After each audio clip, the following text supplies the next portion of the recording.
안녕하세요. 저는 이제 40 중반이 되는 나이에 이혼을 하고 새로운 인생을 살아가고 있는 아줌마입니다. 이혼을 통해서 저는 제가 무엇을 좋아하는지에 대해서도 새롭게 알게 되었고, 제 인생에서 하나씩 소소한 재미를 찾아가고 있는 중입니다.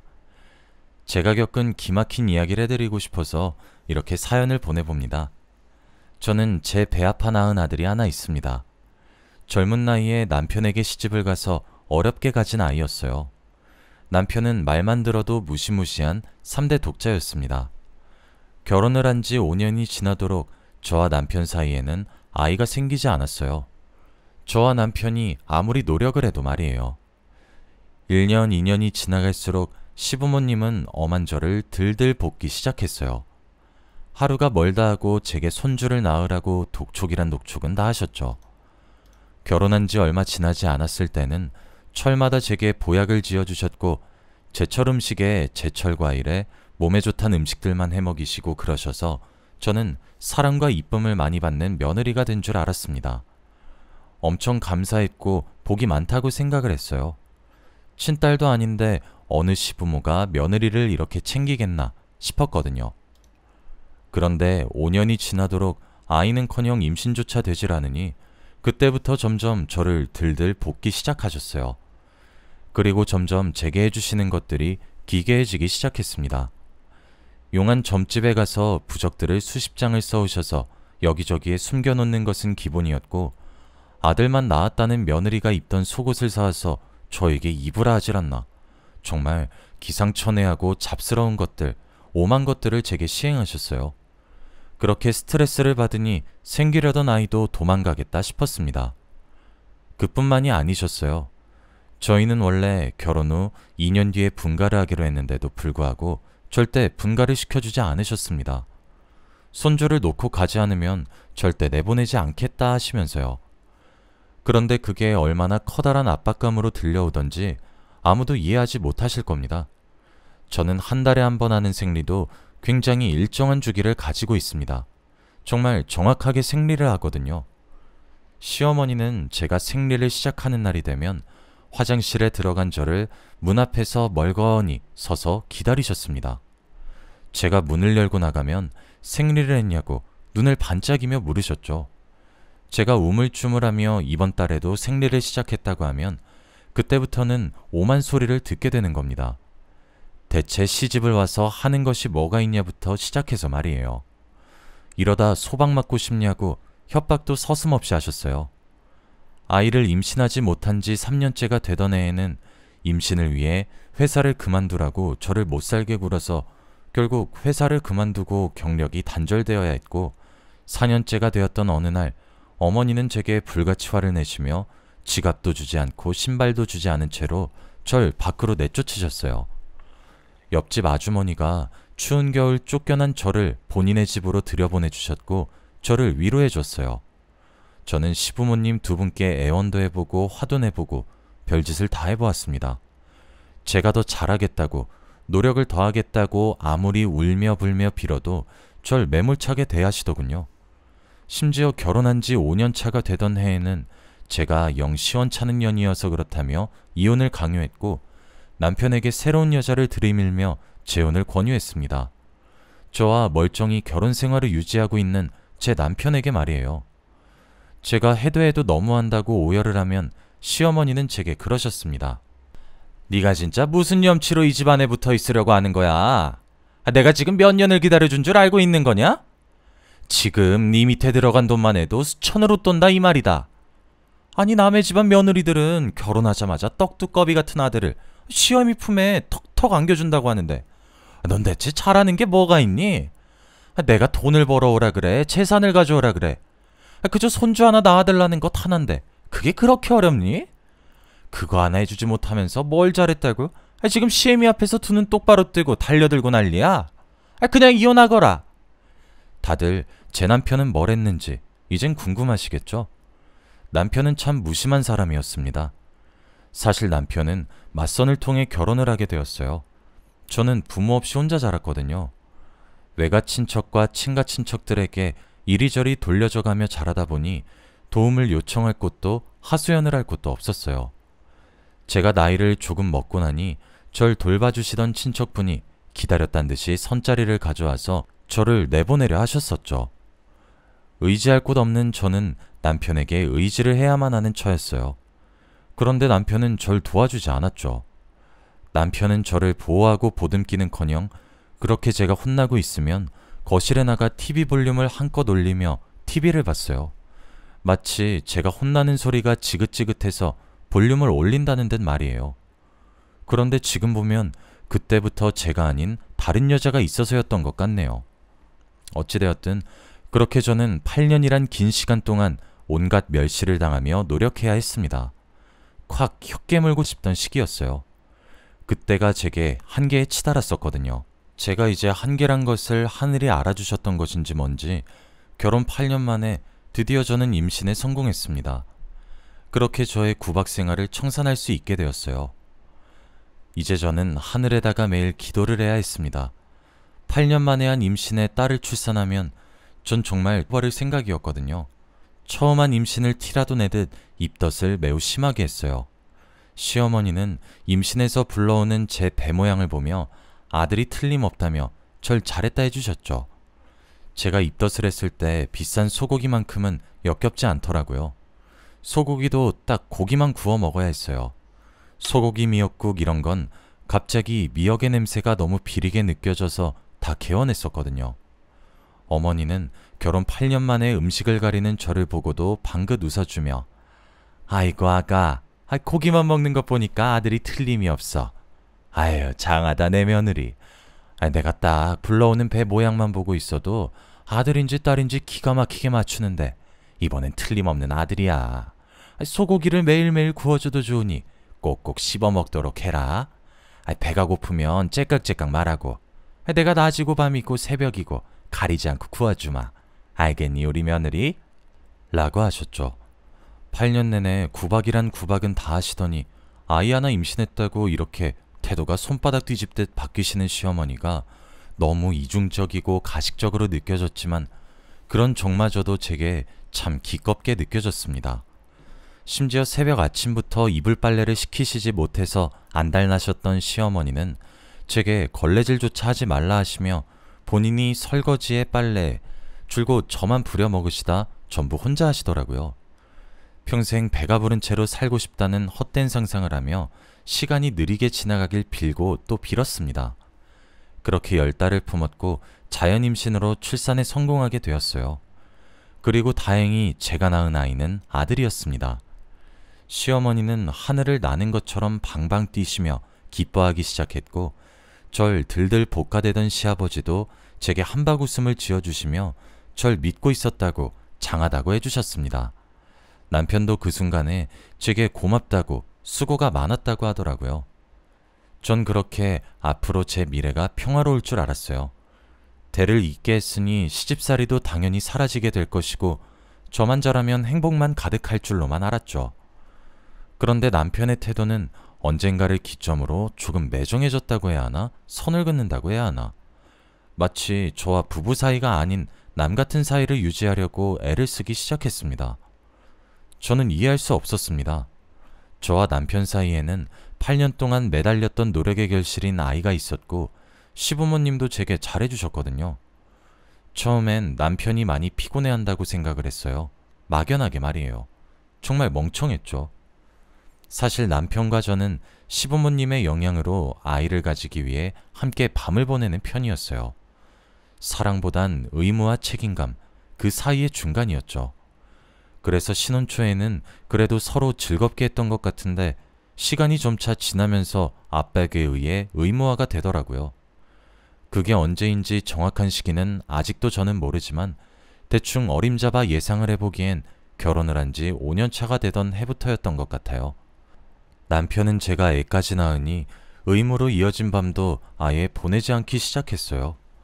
사실 이건 어느 정도 임신을 하게 되면서 빠르게 느껴지긴 했었습니다. 제 손끝이 스치기만 해도 짜증을 낸 적도 꽤 있었거든요. 설마 아니겠지 하면서도 남편의 휴대전화를 뒤져보니 사랑한다고 주고받은 문자를 발견하게 되었어요. 자고 있는 남편을 깨워 쌩 난리를 쳤죠.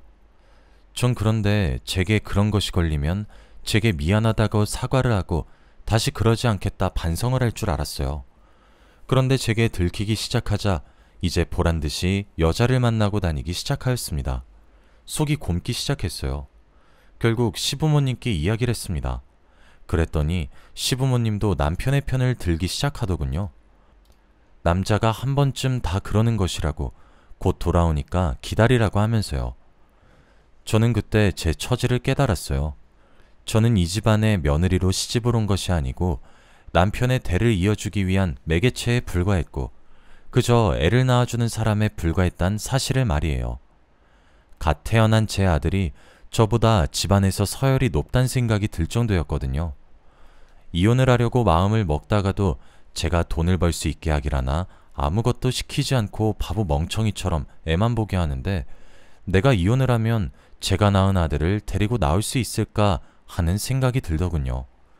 그리고 어렵게 겨우 얻은 제 아들에게 아빠 없이 자라게 하는 것이 맞는지도 모르겠더라고요. 저는 그렇게 그 집구석에서 철저하게 소외되었고 무시당했습니다. 오직 아들만이 그곳에서 버틸 수 있게 하는 유일한 제 숨구멍과도 다름이 없었죠. 그렇게 악착같이 버티고 버텼습니다. 아들이 결혼을 할 때 그래도 부모 자리를 둘 다 채워야 한다는 마음으로 속이 썩어 문드러져 가도 괜찮다 다독였고 갑갑해 미칠 것 같을 때면 아들을 안았어요. 아들은 다행히 아주 효자로 잘 컸습니다. 어느 정도 자라고 힘이 세지기 시작하자 집에서 저를 시부모와 남편으로부터 보호해주기도 했죠. 남편도 제게 해주지 않은 짓을 아들이 해주더라고요. 그런 모습을 보면 그래, 내가 잘 버텼다 홀로 위안을 삼았습니다. 그렇게 버티고 또 버티다 보니 어느새 아들은 성인이 되었고 대학교에 입학을 하게 되었죠. 아들은 성인이 되자마자 아르바이트를 정말 목숨을 걸고 하기 시작했습니다. 할머니와 할아버지가 돈을 준다고 해도 받지를 않고 아르바이트로 돈을 계속 모으더라고요. 저는 갖고 싶은 것이 있나 싶어서 아들에게 왜 그렇게 돈을 모으냐고 계속 물어봐도 아들은 조용히 씩 웃기만 할 뿐 몰라도 된다고 웃으며 넘기더라고요. 그렇게 성인이 된 20살 한 해를 그렇게 돈을 모으면서 지내더라고요. 하루는 아들이 제게 밖에 맛있는 거 먹으러 가자며 절 데리고 나가려고 하더라고요. 오랜만에 하는 아들과의 데이트에 신이 나서 콧노래를 부르며 나갈 준비를 했죠. 아들은 저를 조용한 커피숍에 데려갔고 제게 통장을 내밀면서 1년 동안 모은 돈이라고 하더라고요. 그렇게 모은 돈이 무려 1,500만 원이 넘었습니다. 저는 눈을 휘둥그레 뜨면서 이게 웬 돈이냐고 물어보니까 아들이 제게 진지하게 들어달라며 어렵게 입을 떼더군요. 엄마, 나 사실 우리 아빠가 바람 피는 거 초등학생 때부터 알았어. 우리 아파트 바로 앞에서 다른 여자 것도 받고 독서실에서 집으로 돌아오는데 여자가 아빠를 우리 집까지 데려다 주는 것도 본 적 있었어. 세탁기에 수건 넣으려다 발견한 아빠 와이셔츠에 여자 립스틱이 묻은 것도 본 적 있고 나 그런 일 엄청 많이 봤었어. 나 이제 다 컸고 성인이잖아. 그러니까 엄마, 아빠랑 갈라서도 돼. 내가 변호사를 선임하는데 필요한 비용이랑 엄마가 당장 집을 나가서 원룸에 들어가서 살아도 될 정도의 돈을 계산해봤었는데 그게 딱 1,500만 원 정도더라고. 엄청 좋은 곳에서 살진 못하겠지만 이제 엄마 힘들게 살지 말고 이혼하고 자유롭게 살아. 그러라고 이 돈 모은 거야. 엄마한테 이렇게 해주고 싶어서. 저는 눈이 더는 커질 수 없을 정도로 확장되었고 무척이나 놀랐습니다. 안 그래도 눈치 빠른 아들이 남편의 외도를 정말 모를까 의심하면서도 어떻게든 필사적으로 모르게 하기 위해 그간 고군분투했었는데 아들은 그런 남편을 보면서 속으로 이를 갈고 있더군요. 아들이 이혼을 권유하는 말에 그동안 집구석에서 저만 소외되었고 왕따를 당하는 듯한 기분이었고 억울했고 슬펐는데 누구보다 그런 저를 유심히 살피고 위로해줬던 존재가 하나 있다는 사실이 너무 위안으로 다가왔고 그 사람이 아들이란 사실에 제 가슴이 참 찢어졌습니다. 아들에게 못난 부모가 된 것 같아서 말이죠. 저는 확답을 하지 않았습니다. 아들은 그런 제 대답을 예상한 것인지 잘 고민하고 생각해보라며 저를 꼭 안아주더군요. 우린 그날 영화도 보고 맛있는 것도 먹고 그렇게 데이트를 하고 집으로 돌아왔습니다. 사실 저도 남편과의 이혼을 염두에 오긴 했었던 터라 증거도 어느 정도 가지고 있었거든요. 다만 저는 황혼의 나이가 되어서야 이혼을 할 줄 알았어요. 아들을 결혼시켜 분가를 시키고 난 이후의 말이에요. 그런데 아들이 제게 이렇게까지 권유를 해서 그런지 저도 많이 고민되었죠. 결국 저는 한 달이란 시간 동안 고민을 했고 아들도 모르는 척을 하며 절 재촉하지 않았습니다. 그래서 저는 이혼하기로 결정을 했어요. 시부모님과 남편이 동시에 집을 비웠던 날이 있어요. 아들에게 그날 떠나겠다고 말을 했죠. 아들은 기꺼이 웃으며 제 짐을 같이 싸줬어요. 저는 거실 탁자에다가 짧은 편지를 남겼습니다. 이 집을 떠나니까 찾지 말라고, 법정에서 뵙자고 말이에요. 그리고 제가 나와 살게 된 반지하 원룸에 짐과 함께 절 데려다 주었죠. 아들은 그런 저를 휴대폰 대리점으로 끌고 갔고 휴대폰을 하나 개통해 주었습니다. 그런데 제 번호를 해지하진 않더라고요. 그냥 본인이 가져갔죠. 왜 그러냐 물어봐도 딴청을 피우니 어련히 알아서 하겠나 싶어서 내버려뒀어요. 그날 벽지에 곰팡이가 서린 반지하에 딸랑 이불 하나 깔고 누워만 있었는데 얼마나 속이 편안하던지. 매일 밤잠을 설치던 저였는데 눕자마자 골아 떨어지더라고요. 그렇게 편한 밤이 얼마만이던지 잠이 올 때쯤 눈에 눈물이 맺혔던 것 같네요. 그리고 다음날 저는 아들과 함께 이혼 전문 변호사를 찾아가서 상담을 받았고 소송을 진행하게 되었습니다. 전 몰랐는데 해지하지 않은 휴대폰을 챙긴 이유가 변호사님께 전달하기 위해서더라고요. 아니나 다를까 제가 법정에서 뵙자는 말만 내뱉고 사라지자 제 휴대폰으로 온갖 욕설과 입에 담기 힘든 욕들을 좔좔 쏟아내셨나 보더라고요. 제 아들은 한수 앞을 내다본 것이었죠. 그렇게 아들이 해지하지 않은 휴대폰에 음성사서함에 쌓인 녹음들과 문자 메시지들은 제가 그동안 핍박받으며 결혼 생활을 유지해왔다는 것을 뒷받침해주는 2차 증거가 되어주었고, 제가 오랜 시간 동안 남편의 불륜을 참으며 조용히 모았던 증거들 또한 제 역할을 해주어서 저는 제게 아주 유리하게 이혼소송에서 승소할 수 있게 되었습니다. 그동안 가사일을 전반적으로 하고 시부모님과의 고부 갈등 또한 제 결혼 생활에 한몫했다는 것을 증거 삼아 시부모님께도 위자료를 청구할 수 있게 되었고, 남편과의 재산 분할 또한 50%의 지분을 가질 수 있게 되었습니다. 위자료 또한 마찬가지였죠. 시부모님과 남편은 거세게 항의했지만 법원에서는 제 편에 손을 들어주셨습니다. 저는 현재 제 금쪽 같은 아들 덕분에 너무 행복한 나날을 보내고 있고 새로운 인생을 살게 된 것 같습니다. 저는 제 아들에게 참 고마운 마음이 많이 듭니다. 사실 항상 혼자였고 겨우 만든 제 가정의 울타리를 제 손으로 깨는 것이 제겐 정말 어렵게 느껴졌었어요. 다시 혼자가 되는 게 무서웠고 두려웠거든요. 아들은 자기만 믿고 엄마가 행복해질 수 있는 결정을 하라며 제게 용기를 줬죠. 그런데 혼자가 된 지금의 저는 너무 많이 행복합니다. 저는 요즘 문화센터에 다니며 제가 뭘 좋아했는지 하나씩 알아가고 있습니다. 친구도 사귀면서 말이에요. 아들은 그래도 자신에게 끔찍하게 잘해주었던 할머니와 할아버지, 그리고 아빠를 버리진 않았어요. 그리고 저도 아들에게 그들을 외면하지 말라고 했고요. 아들은 저희 집에 오기 전에 미리 연락을 하고 자고 가기도 합니다. 받은 위자료와 재산 분할로 저는 반지하를 탈출해서 작은 빌라에서 화초도 기르며 평화롭게 살아가고 있습니다. 그냥 오늘 아들이 여자친구가 생겼다고 그 이야기를 하기 위해 저희 집에 온다고 연락이 왔더라고요. 그래서 그런지 제게 있었던 다사다난했던 일들이 오늘 급작스럽게 하나씩 떠오르네요. 아들 하나 제가 정말 잘 키워낸 것 같습니다. 여기까지가 제 긴 이야기였습니다. 들어주셔서 감사합니다.